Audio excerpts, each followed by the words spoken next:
नमस्कार, नवीन व्हिडिओमध्ये तुमचे स्वागत आहे। आता स्ट्रॉबेरीचा सीझन चालू आहे, तर आपण बनवणार आहोत लहान मुलांच्या आवडीचा स्ट्रॉबेरी जाम। विकतच्या जाममध्ये प्रिझर्वेटिव्ह आणि आर्टिफिशियल कलर असतात, तर ते हेल्थसाठी चांगले नसतात। त्यामुळे आज आपण घरीच जाम तयार करणार आहोत। लहान मुलांनाही खूप आवडेल अशा प्रकारे आपण आता 1 वाटी स्ट्रॉबेरी घेतलेली आहे आणि 1 छोटी वाटी साखर घेतलेली आहे। साखर मेल्ट झालेली आहे। साखरेचं पाणी पूर्णपणे आटेपर्यंत व स्ट्रॉबेरी पूर्णपणे शिजेपर्यंत आपण मिश्रण हलवत राहणार आहोत, जोपर्यंत घट्ट होत नाही तोपर्यंत। 1 चमचा मी लिंबाचा रस टाकलेला आहे।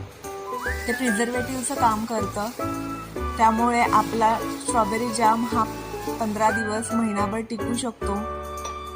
अशा प्रकारे स्ट्रॉबेरी जाम तयार झालेला आहे। सीझन आहे तर तुम्ही नक्की करून बघा, टेस्टलाही खूप भारी लागतो।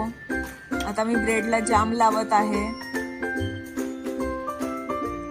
सकाळ सकाळी मुलांना डब्याला काय द्यायचं हे सुचत नसेल तर तुम्ही घरी स्ट्रॉबेरी जाम बनवू शकता आणि सकाळच्या नाश्त्याला मुलांना देऊ शकता।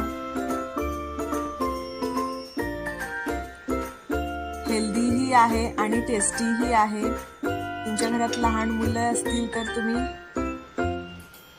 स्नॅक्ससाठी किंवा ब्रेकफास्टसाठी जाम बनवू शकता। रेडी आहे स्ट्रॉबेरी जॅम। चॅनेलला लाईक करा, सबस्क्राईब करा आणि कमेंट करा। परत भेटूयात। थँक्यू।